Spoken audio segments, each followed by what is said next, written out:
जी नमस्कार साथियों, मैं विनोद वाकोले एक बार फिर से आप सभी का हमारे YouTube channel direct study point पे स्वागत है। फ्रेंड्स, आज की वीडियो में 3 अप्रैल को राजस्थान यूनिवर्सिटी के जो स्टूडेंट है बीए पार्ट सेकंड के स्टूडेंट, उनका हिस्ट्री का पेपर हुआ था। First paper history of medieval India, मध्यकालीन भारत का इतिहास। इस पेपर को देखने वाले हैं और जो रेगुलर स्टूडेंट है उनका ये पेपर है। नॉन स्टूडेंटों का पेपर 5 अप्रैल को होने वाला है, तो ये पेपर उनके लिए अत्यंत इम्पोर्टेंट है क्योंकि क्वेश्चंस रिपीट होते हैं। रेगुलर स्टूडेंटों के लिए इम्पोर्टेंट इसलिए क्योंकि मैं 10 क्वेश्चन जो शुरू के हैं उनके मैं क्वेश्चंस के जो आंसर है वो मैं बताने वाला हूँ। तो वीडियो के अंत तक बने रहें। जिन भी स्टूडेंटों ने मेरे पास में पेपर भेजा है उनका बहुत बहुत धन्यवाद, दिल की गहराइयों से बहुत बहुत आभार व्यक्त करता हूँ। उनकी वजह से बहुत सारे स्टूडेंटों की हेल्प हो जाएगी।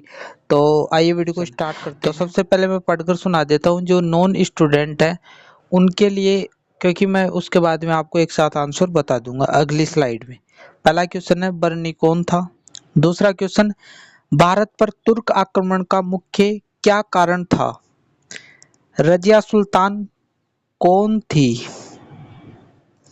विजयनगर साम्राज्य का संस्थापक कौन था? हल्दी घाटी के युद्ध में प्रयुक्त महाराणा प्रताप के घोड़े का नाम लिखिए, इजी क्वेश्चन था। बाबरनामा का लेखक कौन था? अबुल फजल कौन था? रे क्या थी? हुमायूंनामा की लेखिका का नाम लिखिए। महजर क्या है? यानी इसके बारे में अपन को बताना था। महजर के बारे में लिखिए। तो इनके क्वेश्चंस के जो आंसर है वो मैं एक साथ दे देता हूँ आपको।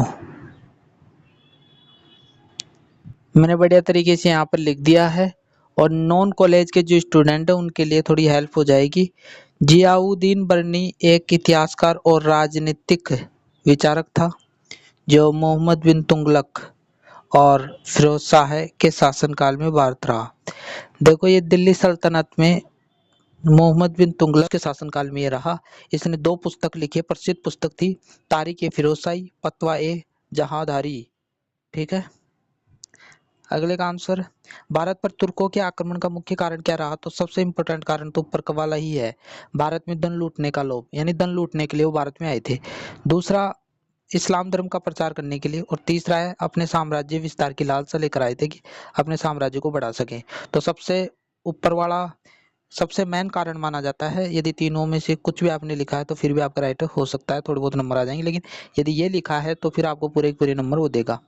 ठीक है, आगे बढ़ते हैं। अगला आंसर तीसरे का, रजिया सुल्तान कौन थी? रजिया दिल्ली सल्तनत पर शासन करने वाली प्रथम मुस्लिम महिला थी। इसके पिता समूद्दीन इल्तुतमिश थे। यह गुलाम वंश की प्रमुख शासिका रही। 1236 से 1240 के बीच इसका शासनकाल रहा। तो एक पावरफुल लेडी अपन मान सकते हैं दिल्ली सल्तनत की, क्योंकि पहली महिला थी ये मुस्लिम महिला, क्योंकि मुस्लिम महिलाओं पर भी बहुत शोषण होता था। उनको जो बुर्का है ना वो यानी जो महिलाएं बुर्का पहनती थी उनको अपना शरीर दिखाने का ही अधिकार नहीं था, तो फिर शासन कैसे कर सकती थी? फिर भी रजिया सुल्तान एक पावरफुल लेडी थी। इन्होंने है ना बढ़िया तरीके से शासन भी किया था, लेकिन इनको फिर बाद में मार दिया जाएगा। ये लड़कों की तरह रहती थी और भी बहुत सारी चीजें हैं, तो आप इनको डिटेल से यदि जानना हो तो आप इनको पढ़ो। ठीक है। अगले क्वेश्चन का आंसर, विजयनगर साम्राज्य के संस्थापक हरिहर और बुक्का 2 व्यक्ति थे। इन्होंने 1336 को इसकी स्थापना की थी विजयनगर साम्राज्य की। ठीक है, आगे बढ़ते हैं। हल्दी घाटी के युद्ध में प्रयुक्त महाराणा प्रताप के घोड़े का नाम चेतक था, सबको पता है। आगे बढ़ते हैं। बाबरनामा के लेखक स्वयं बाबर थे। बाबरनामा एक आत्मकथा थी और खुद बाबर ने ही लिखी थी। इसके बाद में अगले क्वेश्चन का आंसर, अबुल फजल। अबुल फजल के बारे में आपको बताना था। अबुल फजल अकबर के नवरत्नों में से एक रत्न यानी एक विद्वान था प्रमुख। इसने क्या क्या लिखी? देखो, इन्होंने अकबरनामा, नाम नहीं है, ठीक है, नामा कर देना है यहाँ पर। नामा और आईने अकबरी जैसी प्रसिद्ध पुस्तक की रचना की। ठीक है, तो 2 प्रमुख पुस्तकों की इन्होंने रचना की थी।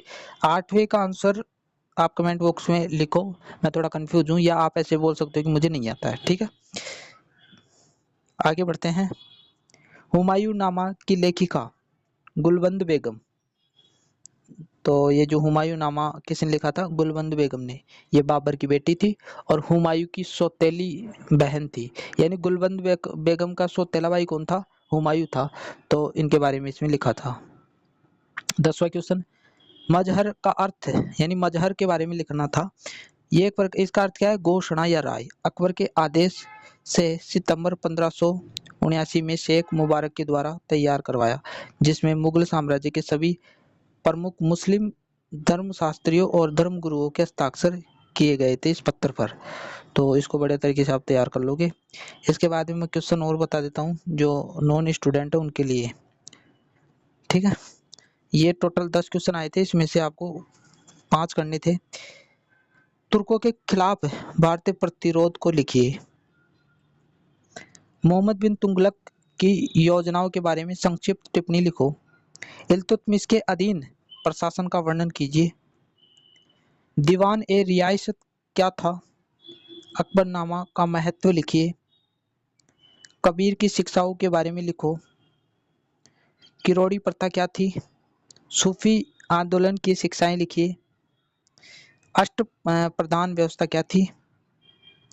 अकबर की राजपूत नीति के बारे में लिखिए। तो ये 10 क्वेश्चन थे, इसमें से 5 क्वेश्चन आपको करने थे। आगे बढ़ते हैं।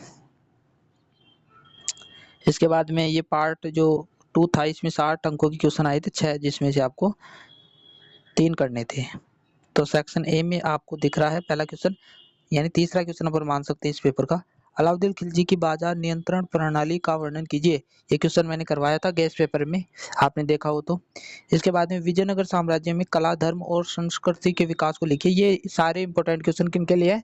नॉन कॉलेज के स्टूडेंटों के लिए। इनको बड़े पूरे पेपर को आपको बढ़िया तरीके से देख कर जाना है, रिपीट होते हैं क्वेश्चन।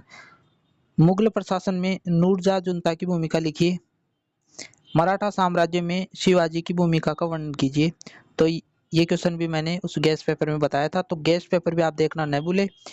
इसके बाद में भक्ति आंदोलन में मीराबाई का योगदान, इन्होंने मीराबाई का योगदान इसमें पूछा था। मुगल काल में कला, स्थापत्य व चित्रकला के विकास का वर्णन कीजिए। तो फ्रेंड्स, ये सारा का सारा पेपर मैंने बढ़िया तरीके से बता दिया है। जो नॉन कॉलेज के स्टूडेंट हैं उन एक बार फिर से बोल रहा हूँ, ये जो पेपर है इसको बढ़िया तरीके से आपको देखकर जाना है, तैयार करके जाना है, ताकि आपके अच्छे अंक आ सके, क्योंकि बार बार क्वेश्चंस रिपीट होते हैं। मिलते हैं एक नई वीडियो के साथ। आशा करता हूँ वीडियो अच्छी लगी होगी। Thank you.